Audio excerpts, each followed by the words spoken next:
edition of NFT Market Monday.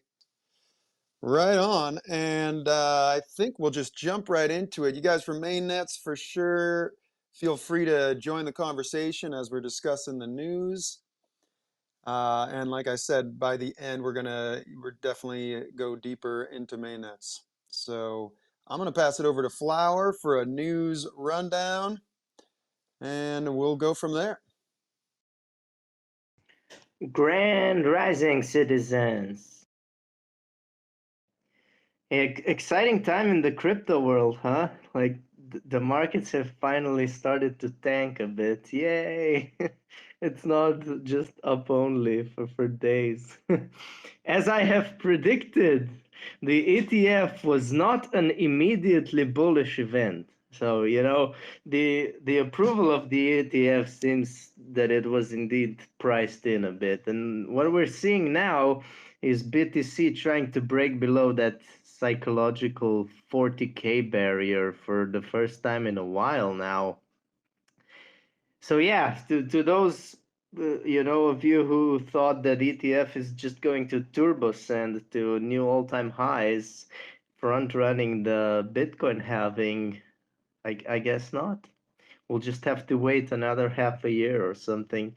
In fact, yeah, some people I talk to are saying that if we now lose this, 33K is very likely. And so, I hope you took some profits. We've been chatting with our Doc Yeti about, how you can have a plan, but if you don't execute on it, whatever. So yeah, it looks like now it's going to be a funny period, because I did think everyone was a bit over bullish. Obviously, none of this is financial advice. I'm not a financial advisor. You shouldn't be taking me seriously. I'm just a guy that's been, patiently waiting on the sidelines, watching everyone around him make bank for the past half a year, and I'm now ready to deploy. I missed a lot of trains, and I've seen things getting serious lately, so time to scoop up some cheap coins when we get there. Looks like Shams is missing today from the panel, so this is pretty much the only piece of price action analysis you're gonna get regarding mainstream crypto. So unless anyone here has some better insights into what's waiting in the, well, I guess, crypto world, we should just dive into the specific news, I guess. And there is a lot of exciting stuff to cover. I'm also hearing, and this is why we have, I guess, Phoenix down on the panel, as he doesn't show up as much, but when he does, it's poised to get a bit spicy. Yeah, like, I'm hearing there's a spicy rubbish segment in progress. Can't wait to hear it, obviously. I just skimmed the headlines of the thread. It's also pinned. And yeah, it's another one of those. Another piece of content regarding major brands or influencers or, entities with literal millions of dollars behind them who already made it. And they don't need any money, but they're still plundering the loot from their followers and using community as exit liquidity, sucking them dry. So, oh yeah, baby, just another day in Web3, I guess.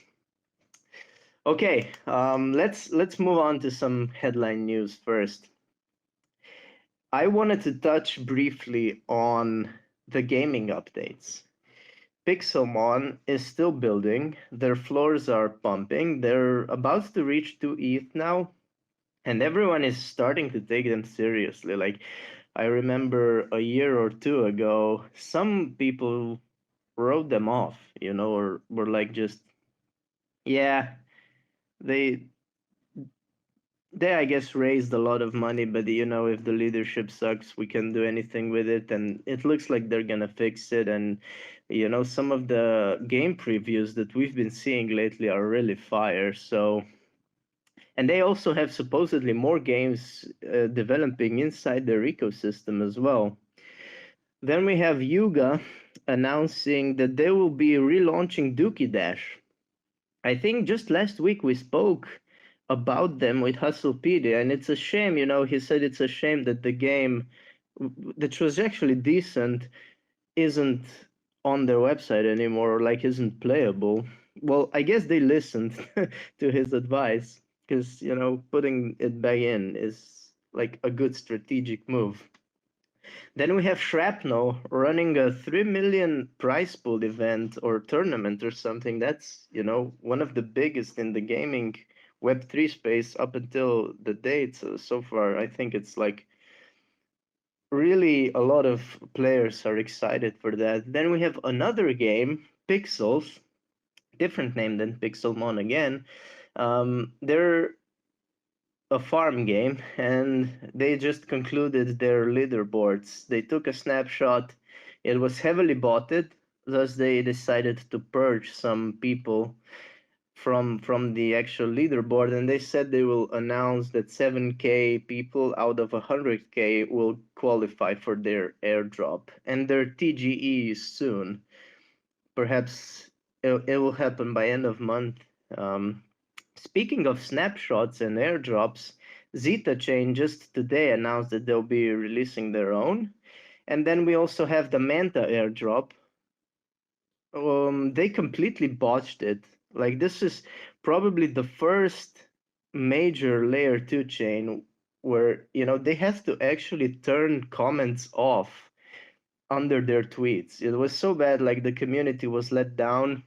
I know people who bridged over there. The lowest amount you could bridge was 0.25 ETH, and they took a playbook out of, Blast's book. You locked ETH in their ecosystem, and you were accumulating points and rewards, and you could merge those, I guess, boxes into NFTs. But what people got for their allocation didn't even cover the gas fees required to breach the ETH. So not not everything in airdrops is free money if it's diluted and over farmed and the team doesn't allocate enough tokens to the community. That's what happens. And yeah, additionally, just a few days before they launched their token, they announced a partnership and launch on Binance where people could stake BNB to get tokens. And of course, they allocated almost the same amount to people on that centralized exchange than community who's been farming it for months. So people on Binance actually had like a decent shot at entry, and there were only 2 days to stake, so there was a lot of BNB locked in there. I think something like 15 million BNB tokens, which, if you convert that to actual dollar amounts, it's like quite significant. Right. Then in other news, we also have, and this is, I guess, wrapping up already. We have Steady Stack. They're seriously building, and like their ecosystem is quite action packed. And they announced like this new, I guess not new, but like a really good polished roadmap for 2024. And they said that they will be devoting a lot of their time and efforts to bringing value to every single holder in 2024. So, we've been covering them pretty regularly on this show, but, you can still read more about them and keep track on it. And now I only have like two additional news or two questions for people on this panel, really. One is for Doc Yeti. Um, is Avex copying Solana with their new phone, or what's going over there? I just saw, you posted how they're always chasing. And then if Brighty is around, what's going on with Pudgies? Like, they're still the talk of town, and their floor, in comparison to other NFT collections, is just completely sending. They're about to flip Yuga if the momentum keeps up, and like I would like to know what they're building in that ecosystem. But I guess let's go to Photoshop first, since you have your hand up. Well, I saw you mention airdrops, and I know that you personally have kind of dedicated more time and attention to airdrops and farming these airdrops. Have you personally seen any success yet in that space? And or what are the ones that you're the most looking forward to that are yet to drop? You know me, right?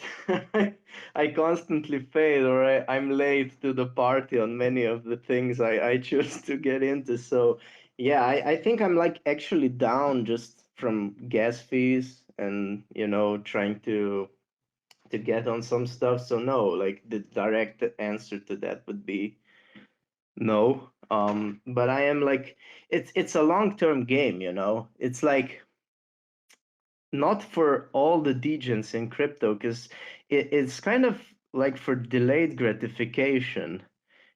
Sometimes you wait for a certain airdrops a year or two even, and the only things I like got was some minor stuff. But what I'm like you asked, what I'm mostly involved in currently is farming tokenless layer 2 solutions, which scroll, Zora, zk sync, and obviously some bridging protocols that are now popping off, and people are saying they're over farmed or whatnot, but still looking for a decent chunk of allocation if they drop, because some of the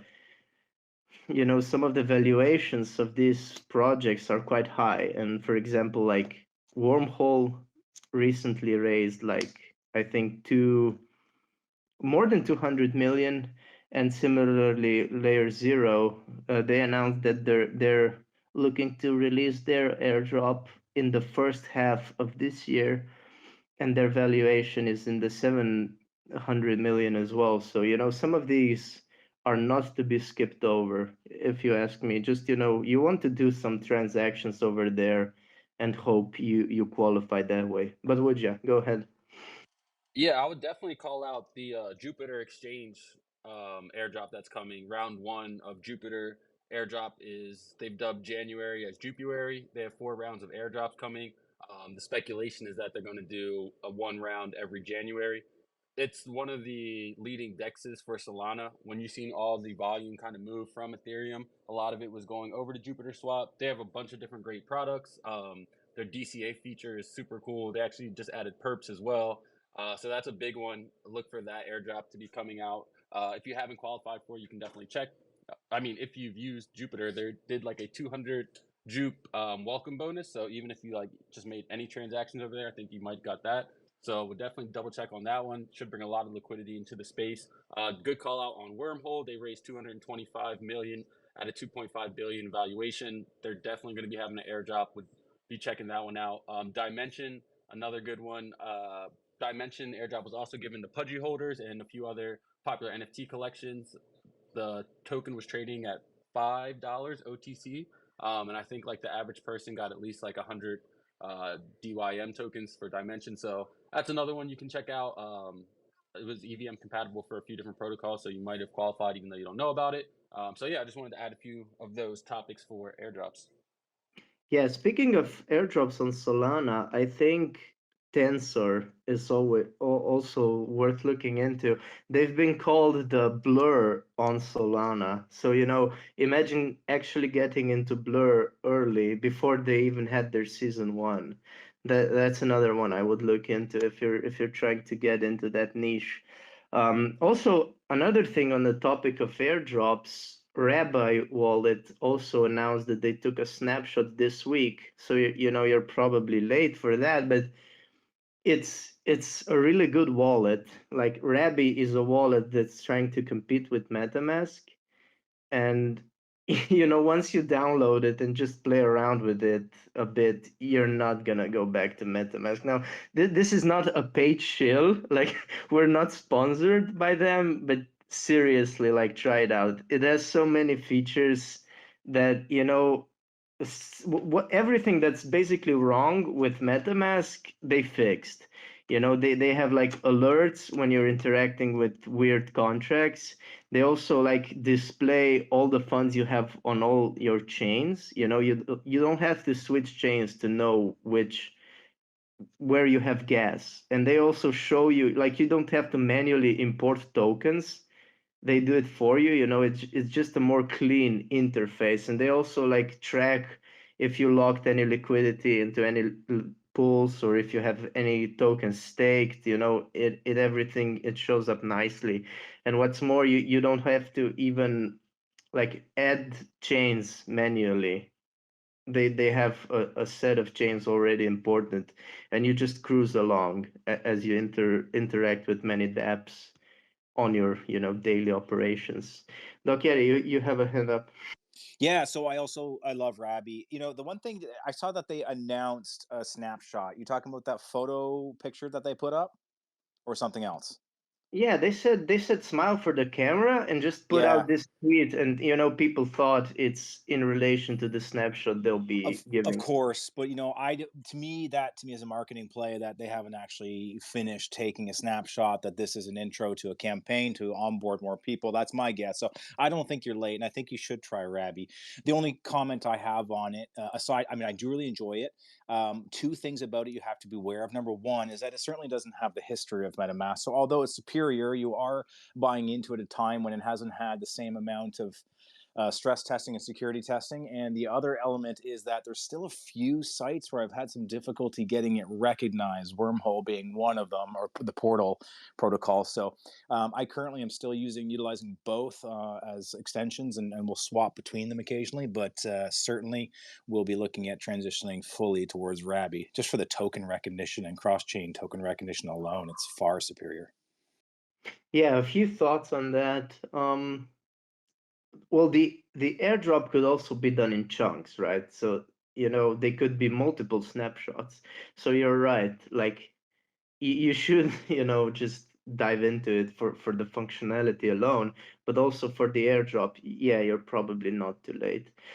And yeah, it's early, right? So a lot of these websites will not pick it up. But you have an option to block MetaMask, but sometimes even that doesn't work, and you still have to shift back and forth, like you mentioned. So I'm also currently using both of them, but whenever I can, I just default to Rabby. Since we have you up here, do you want to comment on the AVEX phone? Yeah, listen, I don't know much about it. I first thought it was a joke. It's not AVAX. I mean, it's on AVAX. It's Trader Joe that seems to be putting it out. At first, I thought it was a meme, but it looks like they're doing it and calling it the Joan. So, listen, I don't know. I don't think this is alpha. This certainly isn't alpha. It's not beta. It's probably down in the delta or worse range of level of things that you should pay attention to. But when I first saw it, it just seems like they were chasing the soul phone, and AVAX was a little bit behind on trying to pump their memes by announcing that community fund towards meme coins. So just seemed like chasing to me. But something to keep an eye on if you need a new phone. Go check out the AVAX one if you missed the whole Soul train, and let me know how it goes. Yeah, I would actually like be surprised if companies don't take advantage of the hype that Solana created with their phone, right? It's just an obvious thing to do. Just create, a similar phone to theirs and try and market it and jump on that hype train. I see Brighty, you came up. We were discussing the flippening earlier, and it's not the flippening in ETH in comparison to Bitcoin. It's the flippening of Pudgy Penguins to Yuga. Like, what's going on there? Is the pump justified, or are they getting into a territory where it's a bit overvalued at this point, in your opinion? I mean, to me, I think the timing is like a little bit surprising.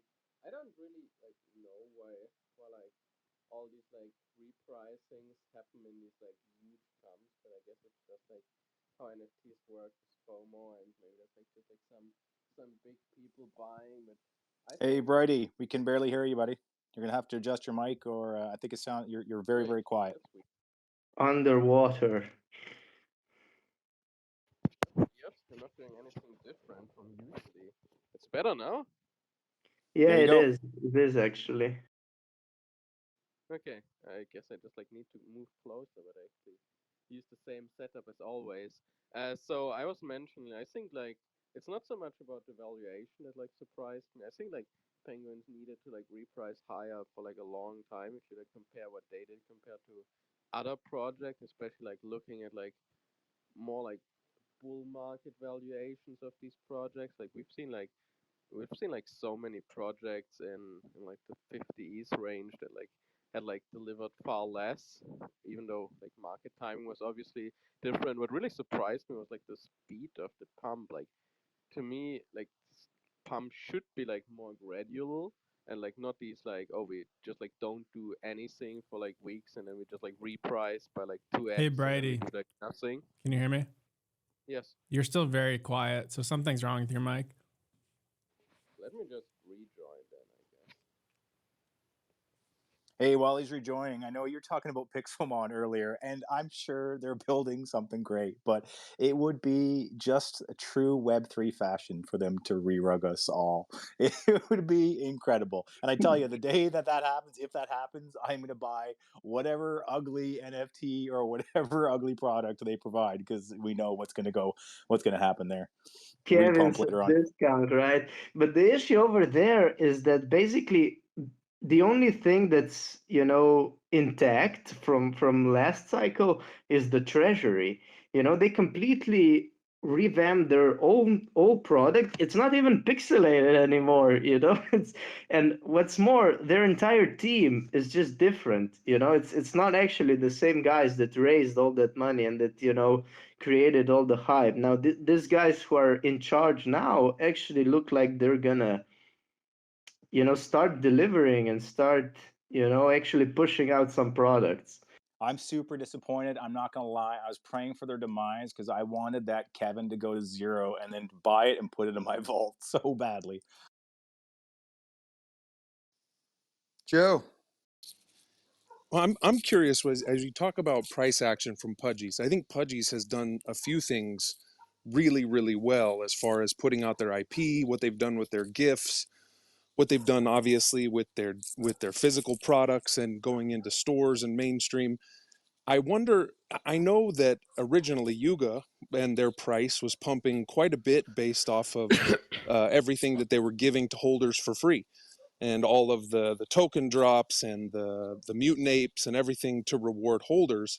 And I don't know that I've seen, now granted that's not a sustainable practice for an NFT, but I haven't seen the same movement from Pudgy's, and I'm wondering where the value is for buying, because to my knowledge, are they putting on big parties like Ape Fest? Are they doing the things to reward holders and build that community, or is it all based off of the IP that they've built? Because I'm curious about that price action, because I love to see them succeeding. I think it's a great project. I love the memeability of their art and everything, but I'm just curious how the price action compares, right? Like with what some other projects who've seen high floor price are offering in comparison. Test. How's my mic? Ooh, sounded good. Yeah, Yeah, I don't let's know. Like go. I had the exact. I always use my phone for space, so now I swapped to my PC, which I was like super skeptical about because that's like a new feature. But yeah, same thing I was saying. I think like the what's like more surprising to me personally isn't the like valuation. I think like Pudgy is like needed to reprice since like forever, because like if you look at like what they've done like throughout the bear market, where like a lot of other projects just like went AFK basically. I think there's like a lot of like sense to like the valuation. What like really surprises me is the way these pumps happen in these like super like stepwise fashions. Like it's not like, oh, we'd slowly grind up. It's like, oh, like penguins go sideways for like 3 weeks and there's like no news, no anything, and we suddenly just like 2x. And it's not like there's any like specific like insider alpha. There's like certain rumors, but like all the like stuff that's like really like known, like yes, overpass is coming up, but like that isn't like something that's like like new or like was like just like recently announced. Like everybody that like followed Padres kind of knew that like overpass gonna happen like end of last year, early this year. So it's not really like any new info that came out. So to me, like the like rapid pump is surprising. I think the valuation isn't that surprising, like considering like what we've seen like other projects at, and like considering we're like kind of going back in the bull market. It's like really niche. Like the only NFTs that really are in a bull market outside of Pudgies, I'd say, are like gaming NFTs. And I mean, Neo Tokyo is also like kind of like returning to like more of like bull market valuations, but let's say like that's also like kind of gaming niche, although it's like more of a community. But everything else is still like kind of bleeding. But if we consider like going back into a bull market, I think like the valuation is like super like surprisingly high or anything. I think a lot of things that you guys mentioned are like on point. The first thing is art is actually dope. Like they have a very cool IP that they can brand with, but also like this is important, right? They actually stayed around. Like they they actively are participating in other Web3 ecosystems. Like a lot of projects, like you said, went AFK, whereas they just, grinded and reached out for partnerships and stayed down in the trenches, resulting in, they're now building on ZK Sync and having partnerships with a whole ZK Sync chain, which surely, over time will translate into every Pudgy holder basically getting an airdrop from that as well. And then you also have, they're just considered cool these days. Everyone wants to be a part of them or give them free stuff, like we've seen with some other airdrops. They just Pudges automatically they're in. If you hold a Pudgy, you get a chunk of the allocation. It's just the meta in the last few weeks, and we've seen a lot of that. And this is what constitutes a successful project where everyone just wants to associate with them, basically. All right. Yeah, I think we covered that pretty well. It's definitely moving in that direction. Bored Apes kind of heading on the downward, and the Penguins are definitely on the upswing. There's a lot of that in this space for sure. Just like like you said, whatever seems cool, whatever people are into, then that gets the momentum. I'd like to hear from our man Phoenix Down, who's up on stage today. As you mentioned, when he's around, it's always a bit interesting. We've heard him griping a bit about this one subject, which is Dolce Gabbana. Is that how you say it right? I don't even know this brand so well, but I think I Dolce. did get into it, Dolce. I think I did get into it with you back in the day. You were all excited about it, and I think I lost plenty of money on that one with you. But you you wanna just give us a little recap, and we'll let you vent. This is Phoenix Down venting moment here. Oh boy, I've we've been been waiting waiting. for this one. Let it run. Let it run. I've been waiting 2 years for this. So everybody, first of all, I need my man Luke Star up on stage. Please, can someone facilitate this? Me and Luke Star, we called this out ages ago. We saw what was happening. The crazy thing is, neither of us sold. So I mean, we're kind of dumb. But I mean, yeah. Please get Luke Star up. So Dolce and Gabbana launched something like 2 years ago, an NFT project, and it's just been a complete disaster. And we've all been rugged at some point, right? And you go through different stages of emotions. Like you're angry, you're in disbelief, you're in denial. We're at the stage now where this is just the funniest thing in the world. Like we've been ripped off for like, 5 figures, but it's just hilarious because of the incompetence. And there's never been like a more cast iron example of a soft rug than this one. But no one's heard about it. But today, as you can see in the pinned tweet up the top, some guy with 250,000 followers, I think he's a platinum box holder, and they had to pay 40 ETH for those things. And he says that all he's got for his $100,000 is one t-shirt, one hoodie, and one pair of shoes. This is the shit that we've had to deal with for the last 2 years. And finally, only someone has said something about it today. I can't believe it's taken this long. So, Lukester, are you coming up? Like, help me out, because I told you I don't think I can get through this without hysterically laughing. Having trouble adding him here. I don't know. Maybe he needs to drop off. Try again. Okay. Yes. Okay. All right. I'll try and keep this going.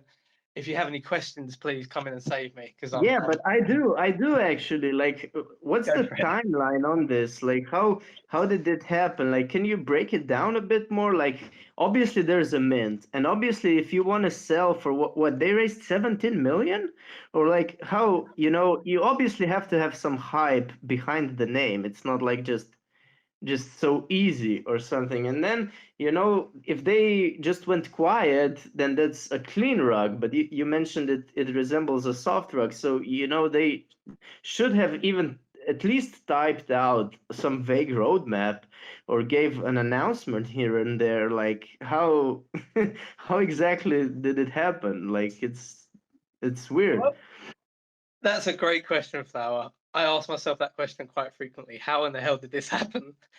And they have employed people to sort of stave off the pitchforks, and they just keep saying soon. I know that's a bit of a cliche in Web3 about how big things are coming and soon. It's all said a lot, but they do this. They just say soon, yeah, soon. We're still waiting for news. We're still waiting for news, and it's been, I think it was March the last time the founders said anything. Now, what we've learned since is Dolce and Gabbana actually had minimal involvement in the project. They simply licensed their likeness or their name out to the company, the Web3 company UNXT. That makes sense. Like, actually, Yeah. that makes a ton of sense. So, I mean, there's a real big lesson in there for Web3 companies to not do that. Do not do it all in house, because if you start outsourcing this to people, and UNXT, they're Web3 company. Get this, this was a red flag. We should have got out on day one. So instead of sending the NFTs out, when you paid for an NFT, when you minted it, you know, the smart contract takes care of it and sends it to your wallet. Well, UNXT said to save on gas, we're going to deliver these manually, and they sent out 4,500 boxes one by one. I don't know why I didn't sell on that day. I don't know why. And so, yeah, even the Web3 company didn't have a clue what they were doing. And yeah, so how did this happen? Don't know really. People have just kind of got used to it. I think people in Web3 are just so used to getting rugged. Some of them have like a dominance fetish. Maybe I don't know. But I've been looking at this for a long time, just thinking I can't really understand what's going on here. Did it pump initially, or was it like down only, straight down since mint day? It went up to about 1.82 ETH, and that was for about 2 days. And it's been down only since. I think they're about 0.05 now. The mint price was 1.2 when ETH was $3,000. So We what you're can't get saying? Lukester. Oh, there you are, Lukester. Hello there. Can we hear him? Yeah, it shows unmuted. Yeah. Not hearing him. Okay. Well, look, that's. I mean, I could talk for 6 hours about this, but I won't put you through So that. are you saying are you saying that this is a buying if we could get opportunity? Lukester up at some point, you know, we could do a whole thing on this, but yeah, it's just funny. Just expect this to be a developing story in the next few weeks. The guy who I think the guy who wrote that is a lawyer. I read today of somebody. So yeah, things are happening with that. And you know, the Logan Paul thing kind of set a precedent where he got sued and then had to sort of go back, and he did the right thing, to be fair to him, even if he was forced, for his crypto zoo holders. So I think we're going to see a lot of that. A lot of the rugs that happened in the previous 2 years, they're all going to come to I don't know. They're going to bite them in the ass probably. I don't know, at some point. Well, yeah, like holders should actually take, you know, more aggressive approach with some of these, but it's hard to get the word out if you don't already have a massive following, you know. So far, if CoffeeZilla covers it, you know, it can translate into something, you know, that's actionable. But if you're just a guy on Twitter that got rugged for, like you said, 5 figures and have like less than 10K followers, it's actually hard to get some traction and, go against these companies. Yeah, exactly. That's been the problem for a lot of the holders. In fact, there has been a lot of the holders have actually branched off and formed their own community. It's actually one of the best 5 figures I've spent in Web3 just on that alone. It's just been so entertaining, start to finish. And so all of us have kind of splintered off and formed this sort of coalition. People who didn't even get on previously to begin with have now joined forces, and it's just in the common hatred of this ruggery which has occurred. And yeah, so it's good that if it does get picked up by CoffeeZilla, it's going to be a hell of a watch, definitely.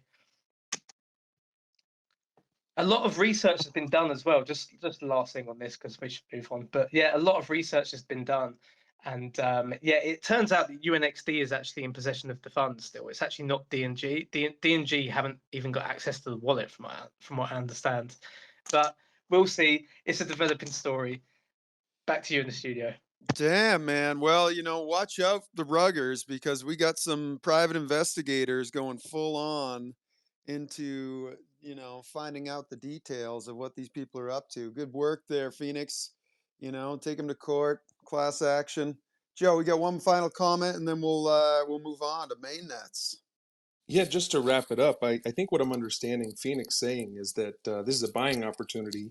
We should flip our citizens and Pudgy Penguins and get in on this this rug while we can, while it's down, right? Am I understanding that correctly? I think your only shot is to get Richard Hart on it. We all know he loves that kind of nonsense. He'd probably buy up Dolce Gabbana NFTs like nobody else.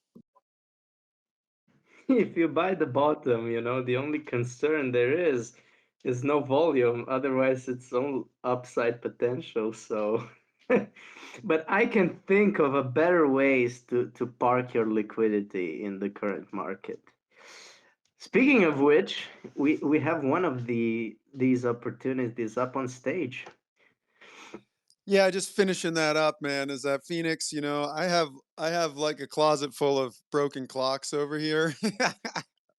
One of these days, I'm gonna hit your clock when it's right, man. But pretty much every time I've jumped in with you, it's like, man, these clocks are doing. How's Justin Aversano doing, man? That was a good one. Shit, we should do a piece on that. I thought we were gonna get him on the show sometime, man. Oh, damn. Anyways, let's move on. MainnetZ. Awesome. So we just did a great feature on this on the MainnetZ project in our latest newsletter. Also, put a Twitter thread out on that. So definitely check that out if you're not subscribed to our newsletter. I don't know what to say. Get on it. But we got a few speakers here. What do you say? I know this is, we usually have like gaming focused guests because we're Neo Tokyo. This is a unique project here because you guys are doing a full level 1 blockchain, a layer 1 Yes, blockchain. sir. I mean, and so what guided you and influenced you to want to do that massive of a project? Man, it's a how long do we have here? So it's been in the works for 2 years. Um, our core team is the same core team from Xenu, um, and we were heavily focused in gaming as well. We've got a pretty fun runner on the Xenu website, et cetera, et cetera. And then we've got a couple more games in the works. We won't get into that today, but one of the main reasons that we started into this journey is because our lead dev, Dale, he's been in the space, mining Bitcoin and Ethereum since almost inception. He's a tech whiz, and unfortunately, he can't be here today. He had some power outage issues. He lives in Pennsylvania, so it's cold and rainy, and he needs to make sure that his 8 kids are safe, warm, and dry. So we will miss him today, but hopefully we'll do a good job giving you guys the full vision. But yeah, that's the reason that we started down this path. Is he wanted to develop something that we can host our native token for any game that we develop, and have it, be fast, cheap transactions for the end user, reliable, et cetera, et cetera. I'll actually post something to the top here that'll give you kind of a pretty good idea of what we've been building. It's actually the DEX announcement, which is coming February 16th. So not that far off, a couple weeks.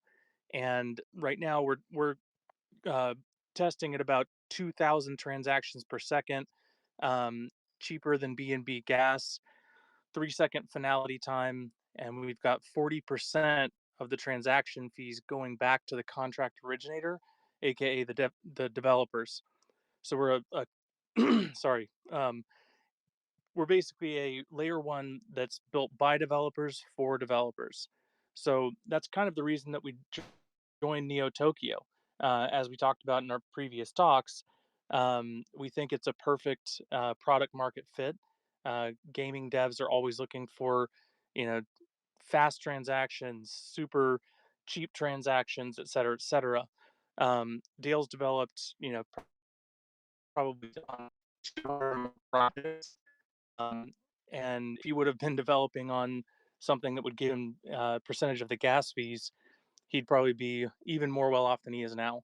Um, we all can't mine ETH and Bitcoin in 2012, but he did, so it's all good.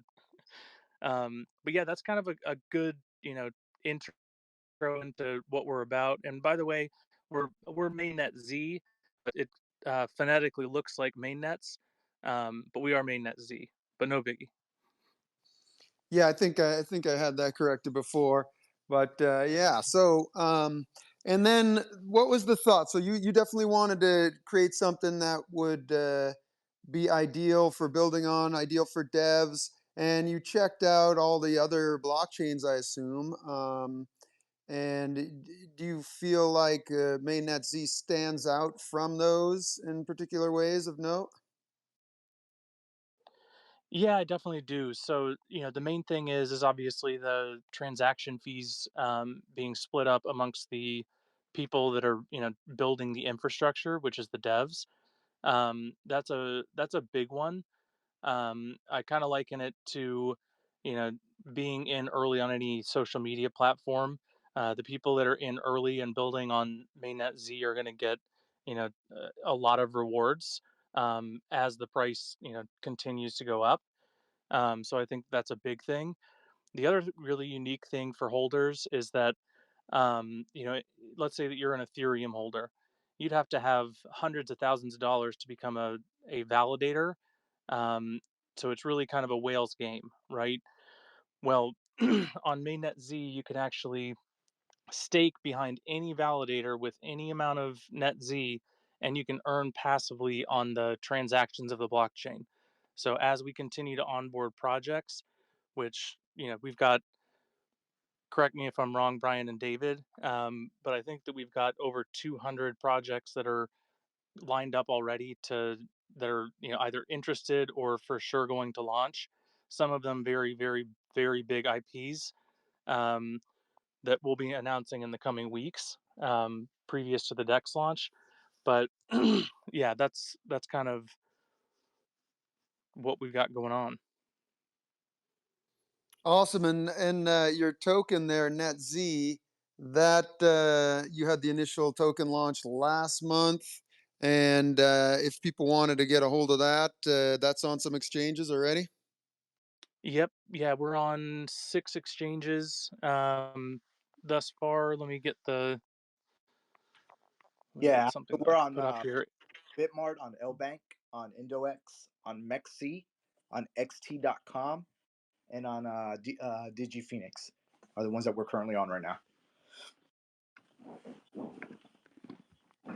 Pretty cool. And then when this Dex launches, what are we expecting to be able to see, to be able to play around on this blockchain? What kind of products are you expecting to have ready? Yeah, so the it's going to be a lot like Pancake Swap if you've ever used that. So farming, staking, liquidity pools, all sorts of different stuff.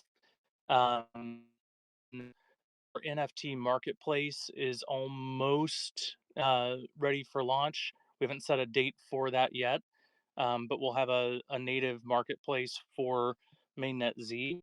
Um, and we're actually launching anyone that holds ZMSS, which is the Xenu or the Zombie Mob Secret Society NFT. They can automatic a time bender NFT to inaugurate the launch of MainnetZ. Right on. Exciting stuff. Definitely see a lot of these Xenu holders in the audience, and they've been definitely mobbing our Twitter account here. These since we've been featuring you guys. Definitely an active community, which is cool to see. Looked like we had someone with their hand up. Who was that there, Joe? Yeah, I was searching around the website. The product looks great. The speeds and everything are very impressive. My question would be, obviously going in as a layer one, you have some hefty competition. I mean, some of these companies have billions of dollars and a lot of attention. What would you say is your biggest strategy from a marketing standpoint to capture some of that attention and get the word out about your product being, let's say it's a superior product because of speed, because of transactions, and or what niche do you see yourself going after to lock down a large user base to be able to grow and compete against other layer ones? Absolutely. So, we've got, I mean, we could probably focus a whole show just on this. But in short, I mean, basically, we've got a ton of contacts within, Web3 in general. We are a part of a organization called NFA, or Non Fungible Art. No, not the other one, not the NFA that rugged. Um, and they've got 200 plus project partners. So we're also building a live in person venue in Vegas, not just a pop up, an actual venue. So it's going to be a hub that's going to have a ton of stuff um, that that'll be really really great for visibility, et cetera, et cetera. So we've got full-time marketing team that's also helping us build a the infrastructure for a grant fund that'll help people develop on chain. Um, and we're also talking to several universities to, um, you know, basically host classes so that we can build, the next generation of developers that will come out and start building on MainnetZ as well. There's some interesting strategies in there. Yeti.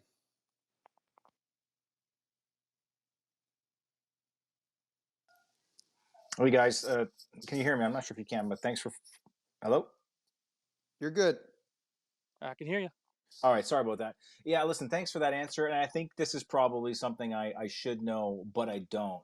So this 40% kickback that you have to the developers of the protocols for that are being thrown back from the gas transaction, is that something that is quite unique? I haven't heard of it, but I'm not heavy on the dev side. So are other projects doing this? Are other L1s doing this?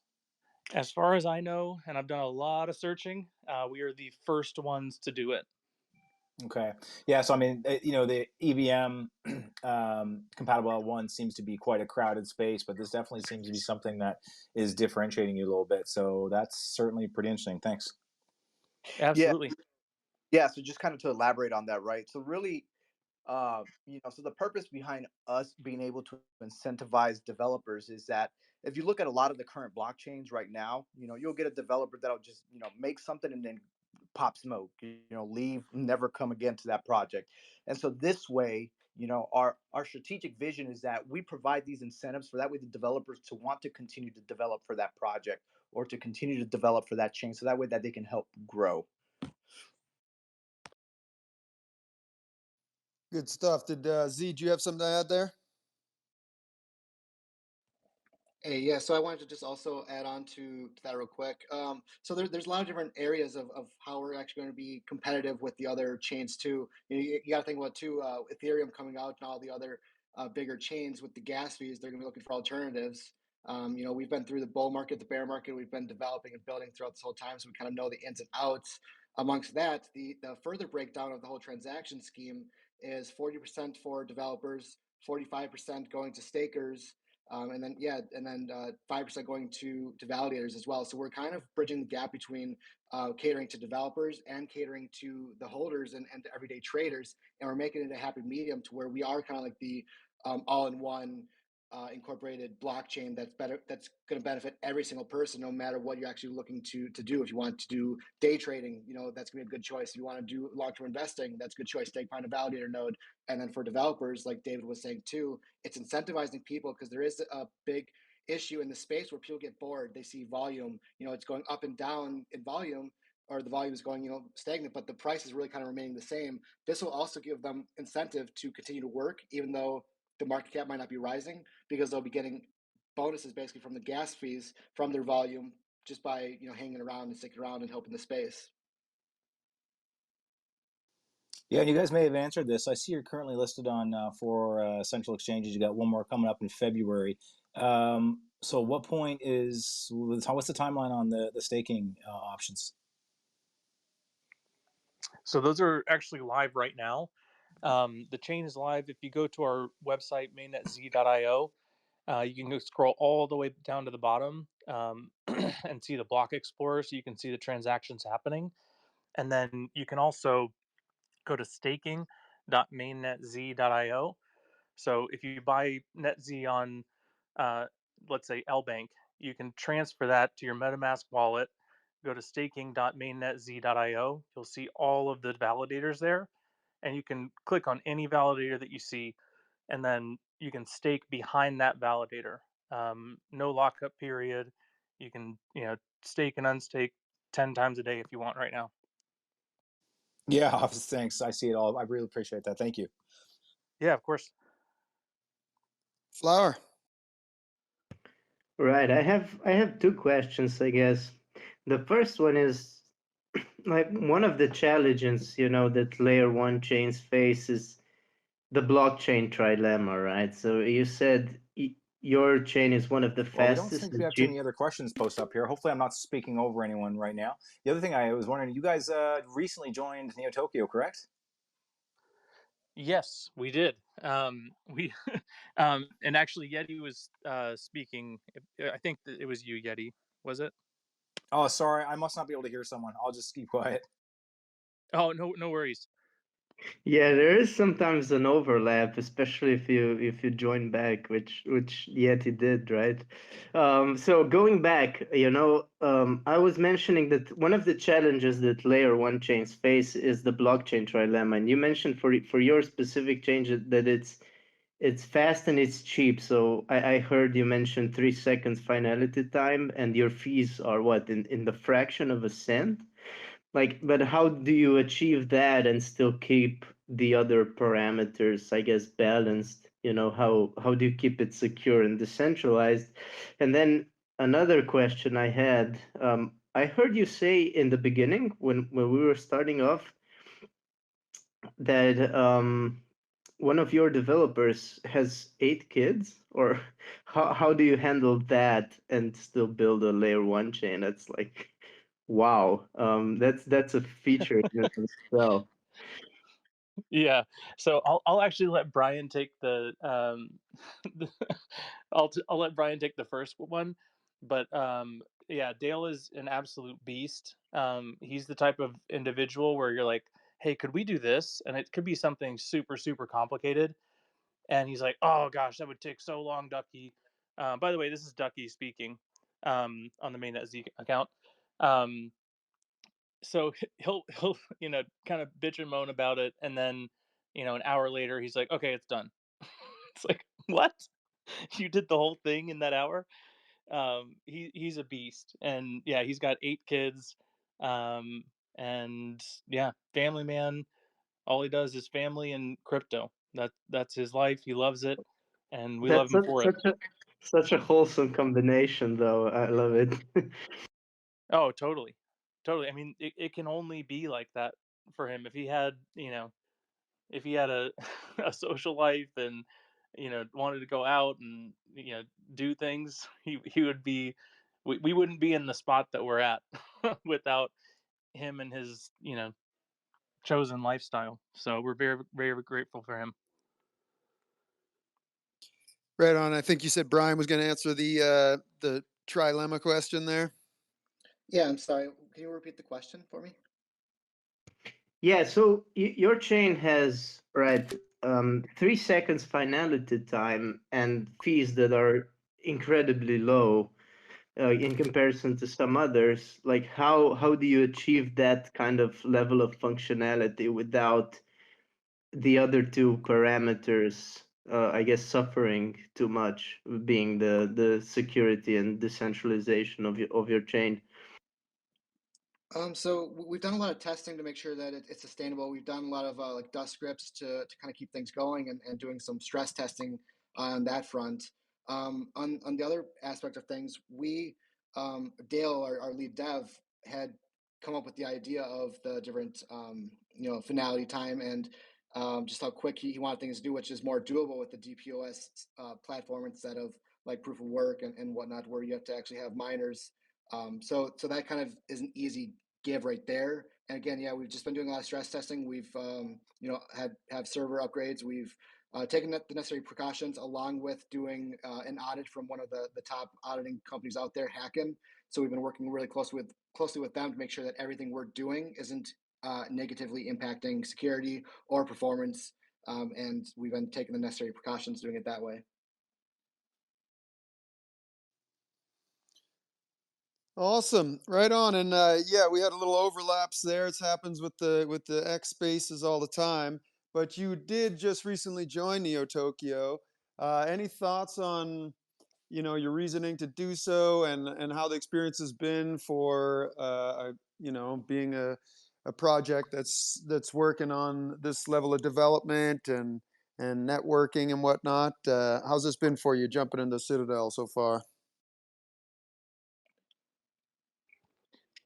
It's been amazing. When we joined, it was probably about a 2 week time where we really, thoughtfully said, okay, this is a major undertaking and a long journey that we're signing up for here.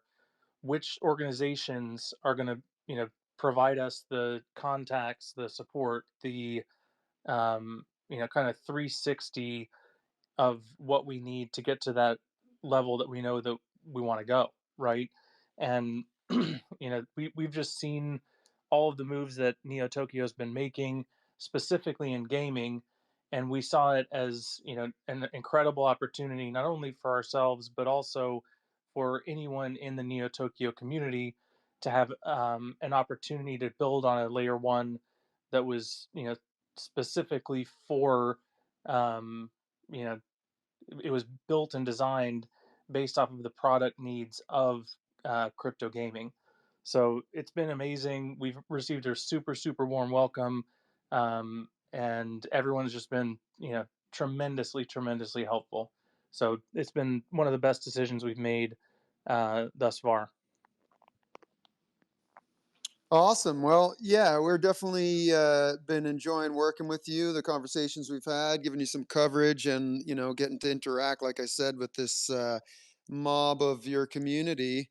Definitely some enthusiasm there. We'll likely want to do another space sometime next month around the time that the DEX is launching, so we can get a little bit more interactive tour of what's happening and, help people get to know what you're doing. So, any other announcements or any news upcoming, things that we could look forward to see what your plans are for the rest of this year? Yeah, definitely. I mean, we're always in development on something. It's a 7 day a week operation over here, um, but the Dex is the major thing coming. I know that there are a couple of exchanges that may or may not be in the works that I can't speak about right now. Um, but all in all, we're just pushing forward. There will be another publication coming out. I can't name the source, but you'll definitely see it on our Twitter here in the next couple days. But it's a I think, a very, very thoughtful and really great write up about us, from a major source. So, um, yeah, we're just super happy to be here. And then I saw that Neo Tokyo was here. You started talking, and then I believe that Yeti was talking. Did you have a question?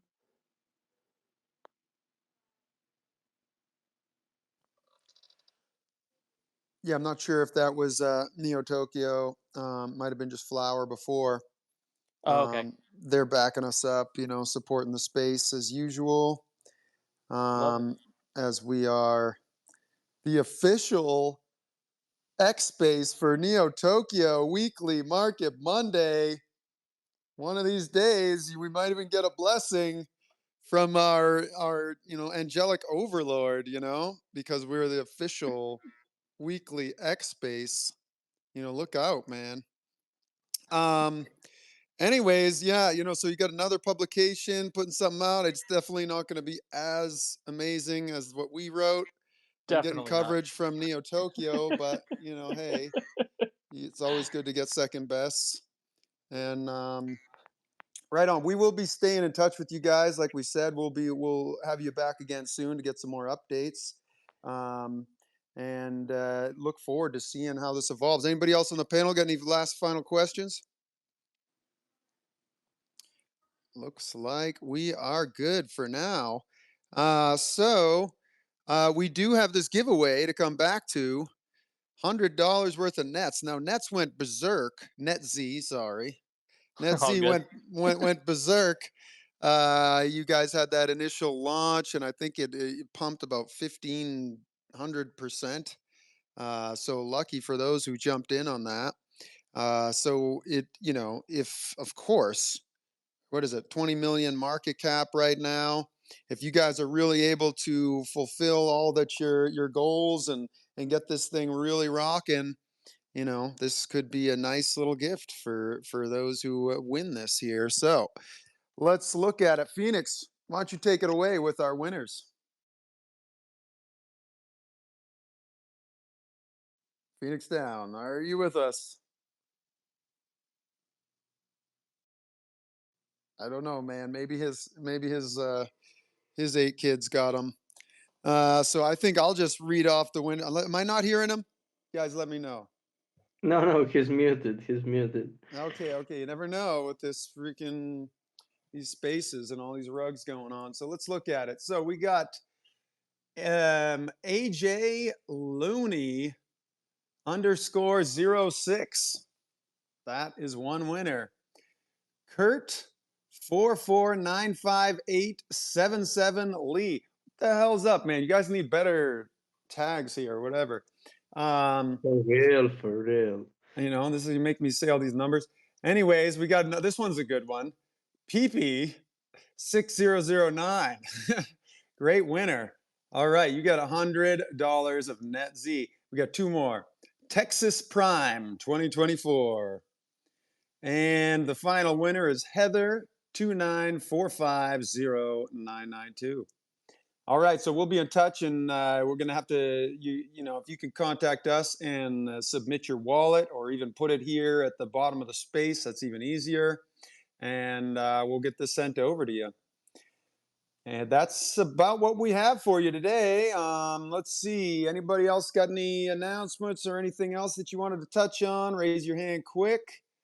Otherwise, we're going to start wrapping things up. I do have, like we said in our tweet the other day, we are enjoying the opportunity to give some attention to some other projects. We've had these huge projects joining Neo Tokyo lately that get a lot of attention, of course. So some of these under the radar ones that could soon grow into these larger scale projects. It's great to give them the opportunity to shine here, like we did with MainnetZ today. We have another one that we're working with and hoping to get some coverage to this next week. Node Runners, a gaming project from some citizens in Neo Tokyo. And they just asked us to announce for them that they have opened their Discord check them out. And they're also doing a quest where they're giving away bytes and allow lists for their upcoming mint. So check that out, and if we can, we'll pin something for that. And let's see, what other announcements do we have? Next week we'll be back again, same time, and we have a crew from Star Atlas. So we'll see if we can get some kind of giveaway for you guys for that. That should be exciting. They're already doing some play tests. There's been all kinds of play tests going on. It seems like the big games are dropping their beta, and we're actually getting to see some of these long anticipated big games coming through. So Star Atlas is one of those, and we're going to be talking to their team next week. You know, as I said, you never know. Angelic Overlord and all that. Anything else we got from Neo Tokyo that we want to drop? I think we are pretty good here. Look out for us. We'll be trying to drop some content. We got Shamsi, but would ya? They got a lot of actionable stuff to drop, and we don't always have time for it on these shows. So we've been putting together some DGen Digest video content. Look out for that.